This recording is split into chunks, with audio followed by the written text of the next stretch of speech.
মনে হচ্ছে যেন আমার ক্যামেরাটা খারাপ হয়ে গেছে, কিন্তু না, বাইরে এরকম প্রচণ্ড কুয়াশা। আর দেখো সূর্যমামা কেবলে উঁকি মারছে বাঁশবাগানের মাথায়, আর শ্বশুরমশাই এই কুয়াশা মাথায় করে বেরিয়ে গেল। শুভ সকাল আমার প্রিয় বন্ধুরা, আশা করছি তোমরা যে যেখানে আছো ভালো আছো, সুস্থ আছো। বীরভূম জেলার ছোট্ট একটি গ্রাম থেকে আমি রইব কি তোমাদের সকলকে জানাচ্ছি আমার ব্লগ চ্যানেলে অনেক অনেক স্বাগত। এখন বাজছে সকাল 8টা, আর এখন থেকে ব্লগটা স্টার্ট করছি। তোমরা ফুল ব্লগকে দেখতে থাকো। বাইরে তো প্রচণ্ড কুয়াশা, বাইরে বেরোনোর জন্য একদম 8টা বেজে গেল, তাও মানে পুরো অন্ধকার, কিছুই দেখা যাচ্ছে না।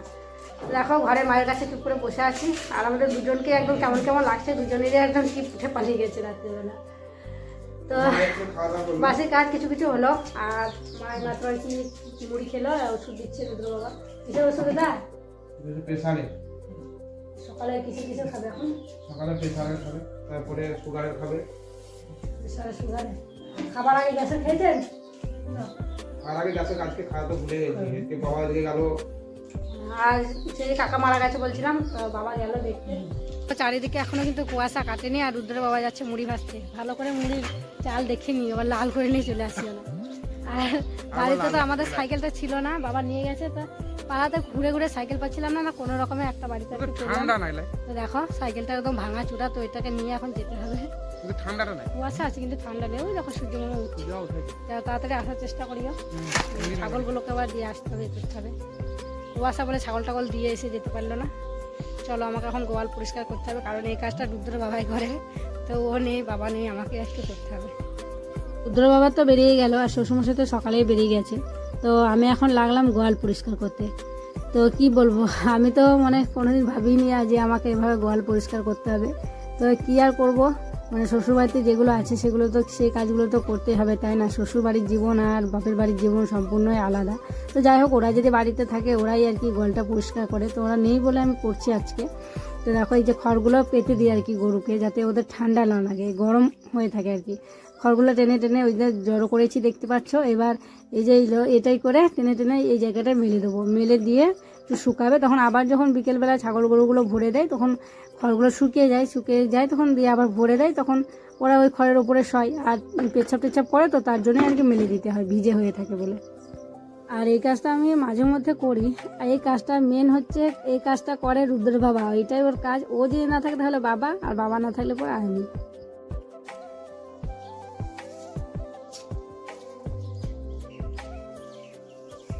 ছুরির কলাইটা অনেকদিন হলো নিয়ে রেখেছি, সেই যে আটা দিয়ে নিয়েছিলাম, কিন্তু করা আর হয়নি। কয়েকদিন থেকে ওই যে খেসারির ডাল সিদ্ধ হলো, আলু ভাজা হচ্ছিল। তো আজকে ভাবলাম একটু মসুরি কলাই সিদ্ধ করি। আর কলাইয়ের মধ্যে আমার কিন্তু এই মসুরি কলাই সিদ্ধটাই খেতে সবথেকে বেস্ট, সবথেকে ভালো লাগে। তাই দেখো ওইদিকে আমি একটু গরম জল বসিয়েছি, সার্ফে দেবো আবার কিছু জামা কাপড়। আর এদিকে আমি মানে কলাইটা এখন রেডি করে নিচ্ছি। একটা আলু দেবো, বেশি আলু দেবো না, আর একটু মানে তেল দেবো, আর একটু লবণ দেবো, দিয়ে বসিয়ে দেবো। জলটা নামিয়ে নেবো, জলটা গরম হয়ে গেছে। সকাল থেকে অনেক কাজই করলাম, কারণ এক্সট্রা কাজও করতে হলো, যেগুলো আমাকে করতে হয় না। ঘরে বাইরে গরু ছাগল সব কিছু দেখাশোনা করতে হলো। তো দেখো না খেয়ে আছি, তো স্নান সেরে এলাম, পুজো করলাম, এবার আর কি খাওয়া দাওয়াটা করে নেব। এই দেখো ফুলকপি নিলাম, টাটকা একদম ফুলকপি, গ্রামে আর কি বিক্রি করতে এসছে। কত সুন্দর দেখতে লাগছে, মানে লোক সামলাতে পারলাম না, এত সুন্দর লাগছে। সবাই নিচ্ছে, আমিও নিয়ে নিলাম। মাত্র 15 টাকায় টাটকা ফুলকপি। আর এই যে মাছ দেখছো, রুদ্রের বাবা গেছিল মুড়ি ভাজতে, মাছ নিয়ে এসছে। মোটা হলো, কেমন হলো আজকে মুড়ি? বেশ হয়েছে। দেখো বারান্দায় আছে, কত মোটা মাছ পারা এটা? 200। এই কপিটা নিয়ে এলাম, রুদ্র বাবা বলছে আরো বড় বড় গাছ না, চচ্চড়ি খেতে ভালো লাগছে, কালকে চচ্চড়ি করে। হ্যাঁ চচ্চড়ি ভালো হয়েছে কালকে। তো পয়সা দিয়ে আসবো, আর বড় বড় গাছওয়ালা নিয়ে আসবো, আরো অনেক আছে। না না থাক থাক, এটাতে অনেক ডাটা আছে। এই যে মুড়ি এখানে ঢালা আছে, এই মুড়ি। ঠিক আছে, ঠিক আছে, হুম। চলো আমি পয়সা দিয়ে আসি। বাবা হচ্ছে এইমাত্র এলো, সেই যে বলেছিলাম কাকা মারা গেছে, তো কাকাকে দেখতে গেছিলো। তো এসে জামা কাপড় ছেড়ে আর কি বলছিল সব কি হয়েছিল না হয়েছিল, একদম স্নান করে ঘরে ঢুকবে। এইমাত্র বাবা এলো, সেই বলেছিলাম মারা গেছে, কাকাকে দেখতে গেছিলো। জিজ্ঞাসাবাদ করলাম কি হয়েছিল না হয়েছিল। অনেক রকমের আর কি সমস্যা ছিল, তার জন্য এরকম মানে হঠাৎ করে হার্ট অ্যাটাক হয়ে গেছে। অনেক সকালেই গেছিলো। আর এদিকে এখন রান্নাবান্না করছি, ভাত হচ্ছে, আর এদিকে ভাজছি ফুলকপি আলু। ফুলকপিগুলো একটু সামান্য ভাপিয়ে নিয়েছি, তাও ভেঙে যাচ্ছে। হ্যাঁ, ফুলকপি ভাজা খেতে গেলে অনেক তেল লাগবে, 200 গ্রাম তেলে ফুলকপি ভাজতে হবে, তাই ভাজা আছে। এত তেল দিলাম তো, তাহলে মনে হচ্ছিল না ভেঙে চলে গেল। টাটকা ফুলকপিটা ভেজেছিল কি অবস্থা, অনেক তেল লাগছে, এইটুকু তেলে ভাজা হবে না। তা অনেকখানি তেল দিলাম, তা এখন লেগে লেগে যাচ্ছে। ফুলকপি জিনিসটায় অনেক তেল লাগে।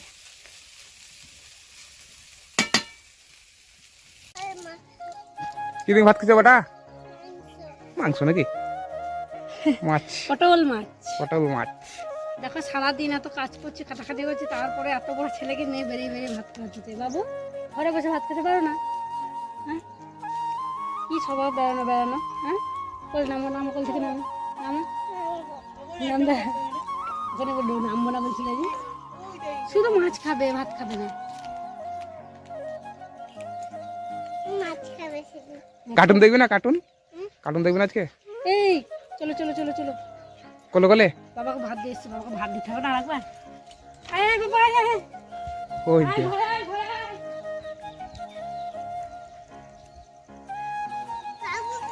বাবাকে ভাত খাওয়াতে খাওয়াতে এদিকে বাবাকে ভাত দিয়ে এসছি, একদম আমার মনেই ছিল না।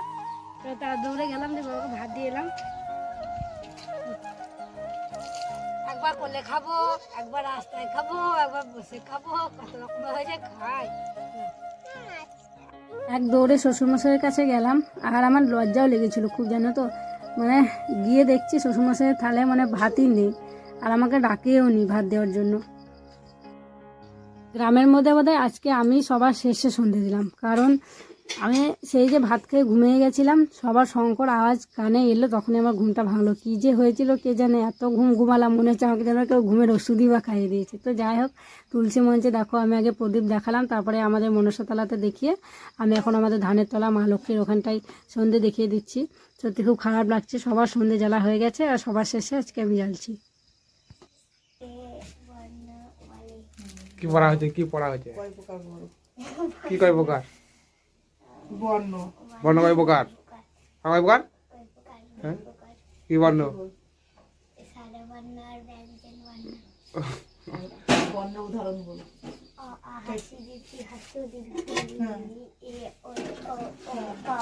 ঠিক আছে। পয়সা দাও নাকি? পয়সা দাও, এটি পয়সা দাও নাকি? পয়সা দাও। পড়াশোনা লেও নাকি? পয়সা আমরা আবার করবো, তবে পয়সা দেবো। পড়লে ওর ভালো হবে, আমার ভালো হবে, ও পয়সা নেবে, তার ভালো হলে পড়ার কথা হচ্ছে। আমি দেখো সন্ধ্যা দিয়ে দিল দই বাকি, এদিকে দিদি চা করছে, আর ভাগ্নে দুটো পড়াশোনা নেই, বলছে মা পয়সা দাও।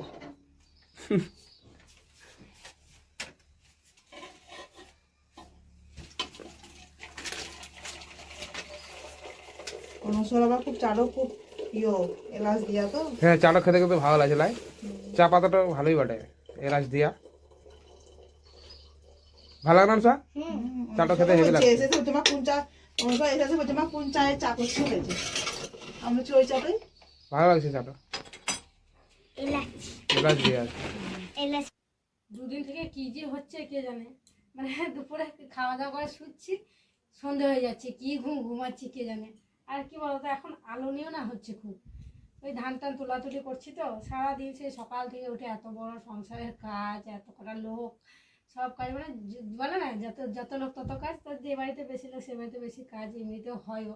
তো এখন আর সেই যে খাওয়া দাওয়া করে শুয়েছিলাম, দিয়ে ঘুম এই সবে মাত্র উঠলো নি, সন্ধ্যা দিল। দেখছি যে সন্ধে হয়ে গেছে। তো তাড়াতাড়ি করে উঠে, বাবুর তো কাঁথাগুলো মেলাই ছিল, যেগুলো মানে কেচেছিলাম শুকানি, সেগুলো তুলে নিয়ে এলাম, নিহর পড়তে শুরু করে দিয়েছিল। তাড়াতাড়ি করে কাপড়টা ছেড়ে সন্ধেটা দিলাম। সন্ধে দিয়ে এতে দেখো জামা কাপড়গুলো সেই যে তুলে নিয়ে এসে দুপুরে রেখেছিলাম, সেগুলোও ভাঁজ করা হয়নি, গোছানো হয়নি, তো সেগুলো গোছাচ্ছি। রুদ্রবাবুকে বললাম যে রুদ্রকে একটু পড়াও, ও পড়াচ্ছে না, আমি এগুলো গুছিয়ে নেবো, বললাম তুমি একটু পড়িয়ে নাও। তো দেখো এই হচ্ছে আর কি, এগুলো গোছগাছ করি, তারপর ওকে পড়তে বসাবো। আর না পড়তে বসালেও হবে না, অভ্যাসটা তখন দাঁড়াবে না, সেই না পড়ার এটাই থেকে যাবে। এই চাদর চাদরগুলো সব আজকে কেচে দিয়েছিলাম, সকালবেলায় ভালো রোদ বের করেছিল, পরে আবার মেঘলা মেঘলা। খাওয়া দাওয়ার আগে তো দৌড়াদৌড়ি করে গিয়ে আর কি ধান টান জড়ো করা হলো, মেঘ এত করেছিল মনে হচ্ছে বৃষ্টি চলে আসবে।